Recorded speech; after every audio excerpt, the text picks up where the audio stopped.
Hello, this is your boy Miguel from the Mode Mechanic. You know, I get down and get straight to the point. I'm looking at this Ecotech Boost engine, and I'm going to explain it also through me, myself. A lot of customers are saying, why are they putting turbos in these newer cars?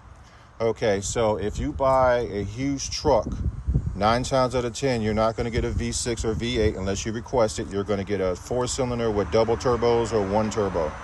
I just bought a Toyota myself, and a V6 needs to be in the SUV, but unfortunately, it doesn't work that way no more. The only choices I had with this new vehicle that I bought was either a hybrid.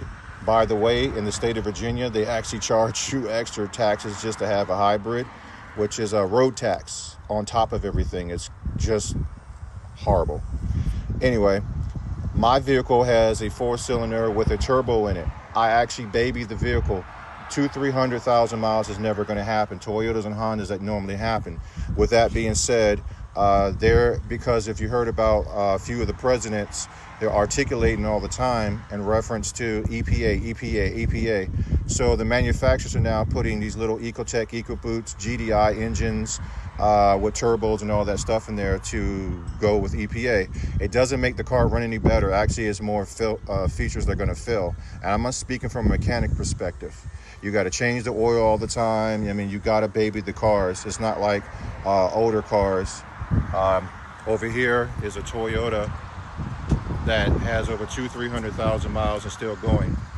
It's not like my truck over here. I have no turbo. And this is a 2014. This is one of the work trucks for our fleet company, in our company.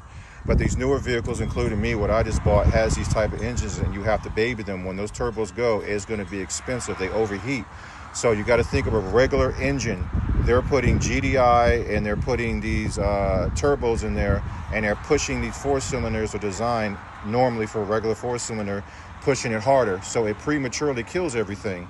A lot of the GDI engines, they're pushing in fuel, no fuel injectors, but pushing in direct fuel into the pistons, which wears the pistons out, and now the oil and stuff is mixing and the engine just wearing out quicker. With these turbos, they're taking this little dinky engine and sticking turbos in it and putting more pressure on these pistons, and now they're burning oil faster, and you have all these recalls and all this other stuff. It doesn't give you no more better gas miles unless you have a hybrid.